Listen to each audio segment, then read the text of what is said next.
Assalamualaikum warahmatullahi wabarakatuh. Hai teman-teman, perkenalkan nama saya Mirna, saya dari kelas 10-5. Kita tahu Bali sebagai pulau dewata yang menjadi destinasi wisata dunia. Tapi, tahukah kalian sebagaimana wilayah pesisir dan kepulauan Bali berada di garis depan dampak pemanasan global? Bahkan, Indonesia secara umum masuk peringkat paling atas negara dengan resiko iklim tertinggi. Oleh karena itu, kita perlu bahas pemanasan global di Bali, tantangan dan langkah menuju net zero emission 2045. Mari kita lihat dampak yang sudah terasa di Bali. Pertama, kenaikan permukaan air laut mencapai 2,5 mm per tahun selama 25 tahun terakhir ini, menyebabkan erosi pantai parah, contohnya di Pantai Kuta yang mengancam hotel dan jalan raya pesisir. Kedua, sektor pariwisata terancam karena pantai rusak dan cuaca ekstrim makin sering terjadi yang bikin wisatawan berkurang dan biaya jadi lebih mahal. Ketiga, ekosistem dan polusi menjadi masalah besar. Suhu laut yang naik dan sampah plastik merusak terumbu karang dan ikan yang langsung berpengaruh ke perikanan dan wisata bahari kita. Tapi jangan khawatir, pemerintah Bali sudah bergerak cepat. Target net zero emission ditetapkan tahun 2045, 15 tahun lebih cepat dari target nasional Indonesia. Ada beberapa kebijakan utama.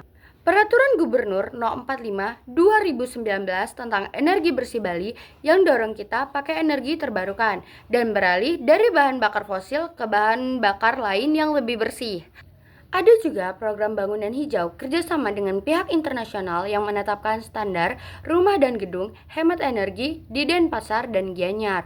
Yang paling menarik, Nusa Penida jadi contoh percontohan dengan target 100% pakai energi terbarukan pada tahun 2030. Inilah temuan penting dan rekomendasi yang bisa kita lakukan. Bali punya potensi energi surya sampai 26 GW.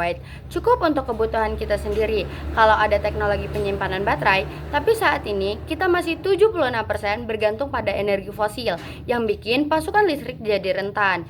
Dampak iklim juga sudah mulai merusak aset wisata kita. Ada 4 rekomendasi utama. Pertama, dorong pemasangan PLTS atap dan terapung dengan insentif buat hotel dan rumah tinggal, biar bisa kurangin penggunaan listrik dan PLTU saat siang hari. Kedua, bangun infrastruktur microgrid, terutama di pulau kecil seperti Nusa Penida, biar energi lokal jadi lebih aman dan stabil. Ketiga, gabungkan pengelolaan sampah dan energi dengan pembangkit listrik dari sampah. Bisa atasi polusi plastik sekaligus dapat energi bersih. Keempat, lakukan adaptasi pesisir yang proaktif dengan membangun perlindung pantai, ramah lingkungan, dan memindahkan infrastruktur penting dari zona risiko laut. Jadi teman-teman semua, Bali berada di titik balik yang sangat penting. Meskipun rentan terhadap perubahan iklim, kita punya kebijakan yang kuat dan potensi energi alternatif yang besar, terutama dari matahari. Kalau target net zero 2045 berhasil, bukan hanya keamanan energi yang terjamin, tapi Bali juga bakal jadi destinasi wisata yang kuat dan berkelanjutan. Jadi, itu saja yang bisa saya sampaikan. Jika ada kesalahan kata, mohon dimaafkan. Saya akhiri. Wassalamualaikum warahmatullahi wabarakatuh.